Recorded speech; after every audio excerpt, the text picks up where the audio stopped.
By now you've already watched my video on annuities. If you haven't, click on the link below and watch that before this video. The topic today is going to be income riders, a popular feature that gets added to variable and indexed annuities.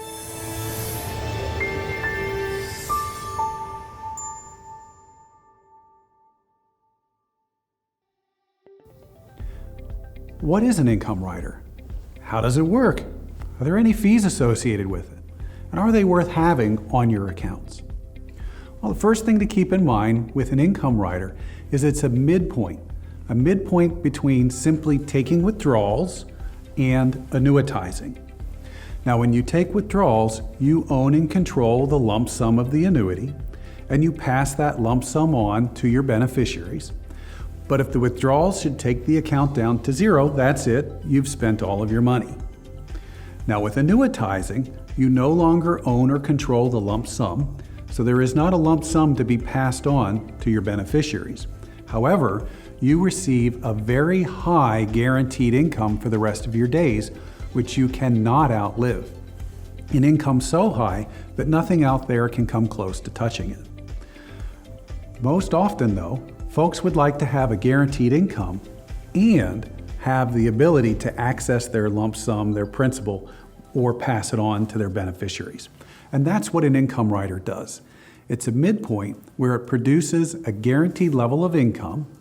Now those withdrawals will bring down the principal value over time, but whatever the remaining principal value is at the end of your days, that will pass on to your beneficiaries as a lump sum. So this is a popular feature that gets added to variable and indexed annuities. Too often though, these types of features are oversold. They're made better than they really are. I've heard it described as, you're going to get a guaranteed 6% rate of return, but if the market does better, you'll do better. And that's a common description or sales technique used for describing an income rider on a variable annuity. But unfortunately, that is so oversimple that it's not actually accurate, because it creates an impression that this is like interest being added on to your lump sum or your principal value, but it is not. It's actually the midpoint in a mathematical calculation on what the withdrawals could be. Let me give you an example of what I'm talking about. Let's say you deposit $100,000 of premium into a variable annuity. That then gets invested in mutual fund-like sub-accounts, and we love it when it goes up, we hate it when it goes down, but because it is in the market, you have both possible outcomes. For my example here, I'm going to say, let's say you had some bad timing, and right after you made your deposit into your variable annuity, there was a 20% stock market pullback. So a year later, the contract value, which is the actual account value of the variable annuity, it would be $80,000. So at that point, a lot of folks would say, oh, I've got an income rider. I don't need to worry about this. I'm guaranteed 6%. And when they look at their statement, they see the $80,000 here of the account value, and then they see the $106,000 here in the income rider value. But that's a bit of a misnomer, because if you were to call up the insurance company and say, hey, send me my $106,000, they'd say, no, the account's worth $80. It's not worth $106. See, the rider value is not an actual cash value. It's not spendable money. It's the midpoint in a mathematical calculation.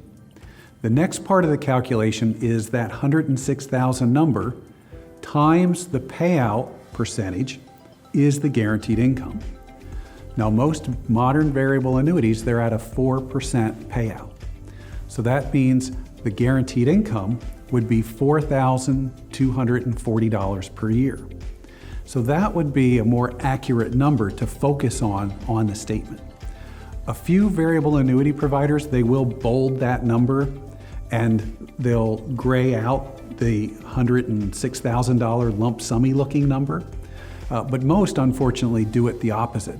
They'll gray out the income number, which is the benefit that you actually receive, and they'll bold the 106 number, which you never get. See, keep in mind, you call them up and you say, hey, I want that 106. They'll say, nope, you're going to get $4,240 per year. Now at this point you might say, well, okay, Matt, that's not quite as good as I thought, but it's not that bad either because at least I'll be holding my account level then going forward. That's not true either. While you might be holding the income value level once you start taking the withdrawals at that 106 level a year, you are not holding your actual account value level because withdrawals are withdrawals are withdrawals.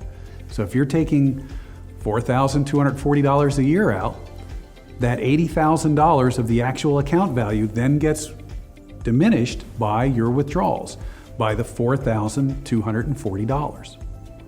What the income rider says is if those withdrawals over time should take the $80,000 down to zero, they'll still be paying you that $4,240 a year. So it's not guaranteeing a rate of return, and it's not guaranteeing a lump sum. It is guaranteeing an income, and it is preserving ownership of the lump sum, whatever that number should happen to be. And that can then be passed on to the next generation. Now, when it comes to income riders, the variable annuities can be purchased through no-load mutual fund companies, the big ones that advertise all the time, or name brand insurance companies. And typically only the name brand insurance companies add the income riders to it. And it's because it's more in keeping with their philosophy. The fees are increased by adding these riders. The no-load companies, they like to keep fees low, so that's why they don't add any bells and whistles to their variable annuities, and I'm okay with that. But the big name brand insurance companies, if you look in the prospectus, they'll have a section that says, on a $10,000 investment, what your fees would be over 1, 3, 5, and 10 years if you add all of these different riders on. And you might be stunned to end up seeing that you actually pay anywhere from 6 to 8% per year in fees to have this variable annuity with all of these riders.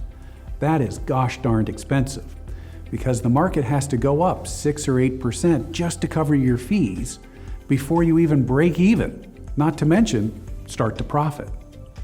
And when the stock market goes down, you're still paying those 6 to 8% per year fees on those riders as well. So it becomes very, very expensive. So an income rider, if it was free, I would be in favor of it, but they're not free inside of variable annuities. Now, if you like the concept of an income rider, I have some good news. There are solutions. There's a way of keeping the baby, but getting rid of the bathwater. Keeping the baby of the guaranteed income, but getting rid of the fees and the stock market loss risk of the variable annuity. And that is by adding an income rider to an indexed annuity.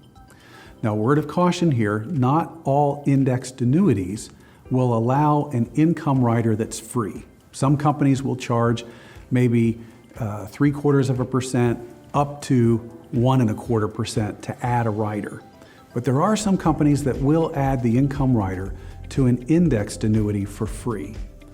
Now remember, with an indexed annuity, when the market goes up, your account goes up, but not as fast.